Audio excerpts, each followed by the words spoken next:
शेर पर सवा शेर। एक समय की बात है। चंदनपुर में कालू नाम का एक ठग रहा करता था।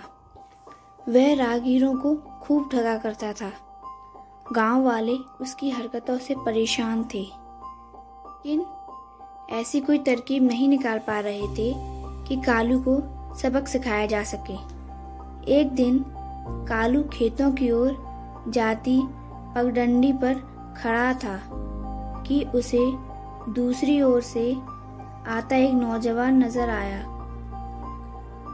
उसके एक हाथ में घोड़े की लगाम थी और दूसरे हाथ में बकरी की रस्सी।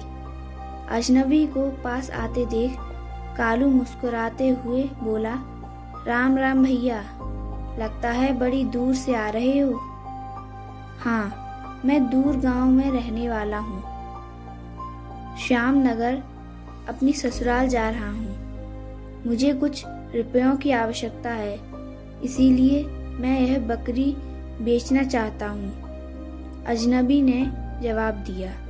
यह सुनते ही कालू की आंखों में चमक आ गई। उसने तुरंत उस अजनबी को ठगने की योजना बना ली। वह बोला, अच्छा भैया, इस घोड़े के साथ जो बकरी है वह कितने की दोगे? अजनबी बोला, 500 रुपए की। ठीक है, मुझे सौदा मंजूर है। यह लो 500 रुपए। चलो अब घोड़े से उतरो, यह घोड़ा भी मेरा हुआ। ठग ने कहा। क्या? अजनबी चौंकते हुए बोला, तुमने सिर्फ बकरी ली है, घोड़ा नहीं? अरे, घोड़ा कैसे नहीं दोगे? मैंने तुमसे पहले ही पूछ लिया था कि इस घोड़े के साथ जो बकरी है वह कितने की दोगे। यानी घोड़े और बकरी दोनों ही की कीमत 500 रुपए थी, जो मैंने तुम्हें दे दी है, कालू बोला। अब तक वहाँ काफी लोग जमा हो चुके थे। उन्होंने भी कालू की बात पर हामी भरी। कालू के चेहरे पर विजयी भाव थे। अब अजनबी से घोड़ा और बकरी लेकर शान से अपने घर की ओर जाने लगा। तभी अजनबी ने उसे रोका। सुनो भैया। उसकी आवाज सुनकर कालू रुक गया और बोला, क्या बात है? बात दरअसल यह है कि तुमने मेरा घोड़ा और बकरी तो तुमने ले ली है। अब मैं क्या मुंह लेकर अपनी ससुराल जाऊंगा, अतः मैं अपनी यह रेशमी पगड़ी तुम्हें बेचना चाहता हूँ और इस पगड़ी की कीमत मैं सिर्फ एक मुट्ठी चावल लूंगा। यह सुनकर लालू सोचने लगा, वाह, आज का दिन तो बहुत बढ़िया है। यह तो नीरा काट का उल्लू निकला।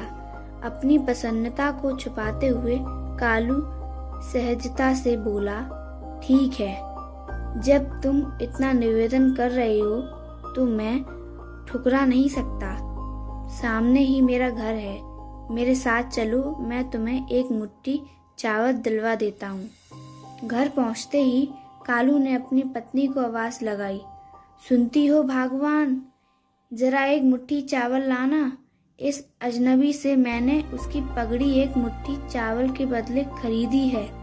उसकी पत्नी जैसे ही एक मुट्ठी चावल उस अजनबी को देने लगी, उसने तुरंत कालू की पत्नी का हाथ पकड़ लिया और चाकू निकालकर उसकी मुट्ठी काटने के लिए बढ़ने लगा।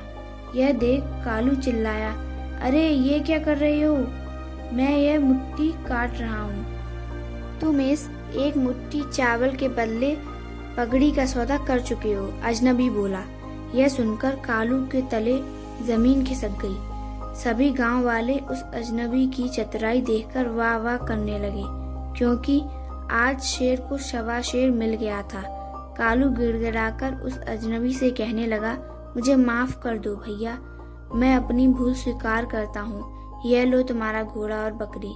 यह 500 रुपए भी तुम ही रखो, किंतु मेरी पत्नी को छोड़ दो। ठीक है, अब आई तुम्हारी अकल ठिकाने। यह कहकर अजनबी पुनः अपनी यात्रा पर चल दिया।